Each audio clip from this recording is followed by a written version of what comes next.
Grand Lille TV, l'info en continu. Bonjour à toutes et à tous et bienvenue dans cette nouvelle édition du journal de la rédaction. Toute l'actualité de votre région en images et en un peu plus de 7 minutes. Avec d'abord, pour commencer, vous le savez, les suites de cette tempête Eleanor qui a balayé le nord-ouest de la France et notre région.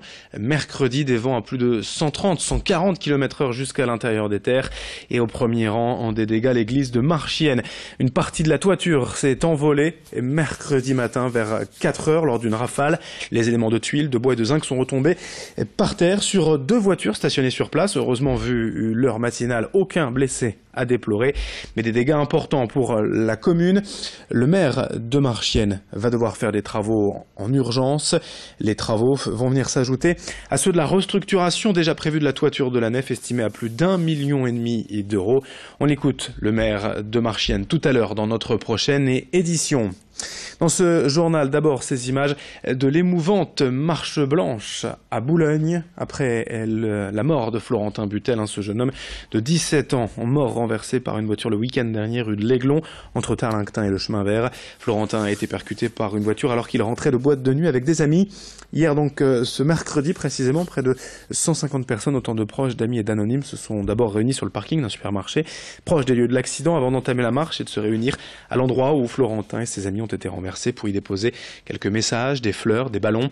Écoutez ainsi le témoignage d'un des organisateurs de ce rassemblement au micro de Corentin Escaillé. On a été mis au courant dimanche matin de ce grave accident qui a eu lieu sur la route de l'Aiglon. Il se trouve qu'à l'intérieur des victimes, il y a Kenny, qui est un gamin dont je suis très proche parce que je le connais depuis tout petit. Je sais qu'il a été transporté à l'hôpital, qu'il a été victime de ce conducteur. Quand j'ai su ça, j'ai simplement mis un message sur Facebook en disant que j'espérais pouvoir mettre en place une marche blanche, de manière à pouvoir rendre hommage aux victimes. De là, ça a fait effet boule de neige et beaucoup de personnes se sont rapprochées de moi de manière à ce que je puisse tout prendre en charge en fait. En 2017, 49 policiers en France se sont donné la mort contre 36 en 2016. Et déjà le 1er janvier, 2 agents de police à Dunkerque et à Quimper ont mis fin à leur jour. Et puis récemment également à Lambersart. Autant dire que la situation est préoccupante pour les syndicats de police mobilisés actuellement pour faire entendre la détresse dans les commissariats. Ces suicides vont de pair avec des situations de lynchage, comme on l'a vu à Champigny-sur-Marne, où 2 policiers ont été passés à tabac. Pour le syndicat Unité SGP Police, tous ces problèmes sont du fait du manque d'effectifs, du manque de moyens, la suppression de postes et les horaires rallongent pour les policiers. Je vous propose d'écouter un des représentants du syndicat, vu par Xavier Silly. La police elle est plus respectée, ça fait quelques années maintenant, puisque la police est systématiquement mise en cause. On le voit dans tous les événements, que ce soit en manifestation ou dès qu'il y a une petite, on pourrait dire bavure, il peut en avoir chez nous, ça arrive. Malheureusement, les collègues sont de plus en plus bridés, ce qui fait qu'on arrive à des situations d'agression où les collègues n'osent pas se défendre de toute façon. Et on arrive à des situations critiques, comme ça s'est passé ce week-end malheureusement, avec 2 fonctionnaires qui se font lyncher. Ça a toujours existé, maintenant ça a été médiatisé, donc forcément ça a un peu plus d'impact. Mais c'est tous les jours, c'est quotidien. Des fonctionnaires agressés, c'est tous les jours. Le syndicat de police craint notamment les prochains grands rendez-vous comme la Coupe d'Afrique des Nations ou la Coupe du Monde qui créent parfois quelques tensions. Quant à la police de proximité, mise en place prochainement en test dans certaines villes, le syndicat n'y croit pas car pour lui, des policiers à pied, c'est le risque de lynchage comme on l'a vu en région parisienne il y a quelques jours. Dans cette édition également, on évoque à présent toute autre chose en ce début d'année. Ce week-end, vous profiterez peut-être chez vous avec vos amis ou vos proches, votre famille, de la fameuse galette des rois.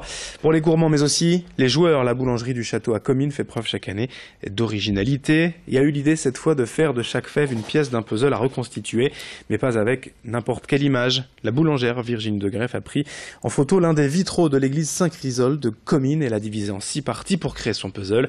Il faut donc acheter au moins 6 galettes pour peut-être avoir la chance de composer le puzzle en entier. Explication avec la responsable de cette boulangerie et du château à Comines, au micro de Céline Huret. Ça fait déjà donc une quinzaine d'années, je pense qu'on s'intéresse donc au patrimoine local et puis on a fait tous les ans des fèves différentes. Par exemple, on a fait la louche de Comines, on a fait le beffroi aussi. On est attaché à notre notre ville commune qui est peut-être en dehors des grandes agglomérations. Donc déjà, j'aime bien de montrer qu'il y a des belles choses sur les côtés et en même temps, on se différencie d'autres boulangeries, des centres commerciaux. Il faut montrer quelque chose de différent pour qu'ils puissent venir jusqu'à nous puisqu'on n'est pas dans une rue passante. Donc on a besoin de faire ces opérations. L'entrepreneuriat régional également au cœur de nos préoccupations, de l'actualité.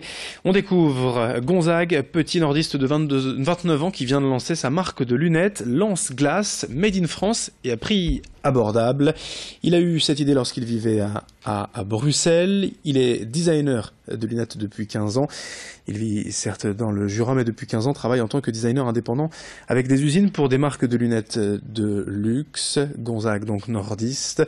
Ces entrepreneurs, avec des associés, ont réussi à proposer des prix compétitifs tout en produisant en France. Les montures sont donc fabriquées dans le Jura. Les verres viennent de Chine. Les prix varient entre 69 et 99 € une fois la commande passée. Le client reçoit sa paire de lunettes une semaine après. Le design est fait pour plaire à une grande majorité. Le site internet Lance Glaces n'est pas encore en ligne, mais sera accessible d'ici quelques semaines. Céline Huret a rencontré cet entrepreneur. On a décidé de lancer Lens Glaces parce qu'on s'est rendu compte que les marges pratiquées par les opticiens étaient très élevées, dues aux nombreux intermédiaires entre l'usine et l'opticien. Les mutuelles également proposaient en fait des remboursements très élevés, ce qui alimentait en fait les prix pratiqués par les opticiens par la suite. Donc on a décidé de supprimer tous les intermédiaires, de l'usine au client final, ce qui nous a permis aujourd'hui de proposer des lunettes made in France, donc designées et fabriquées dans le Jura, pour un prix allant de 69 € à 99 € pour tout type de verre, que ce soit du solaire, de l'anti-lumière bleue ou à la vue. Et c'est la fin de cette édition. D'autres infos à suivre très rapidement. L'actualité régionale revient lors du prochain quart d'heure. Vous avez rendez-vous d'abord avec vos prévisions météo dans un instant. Le ciel va rester perturbé lors des prochaines heures. Des températures en baisse annoncées tout de même pour la fin de semaine. On fait le point dans un instant.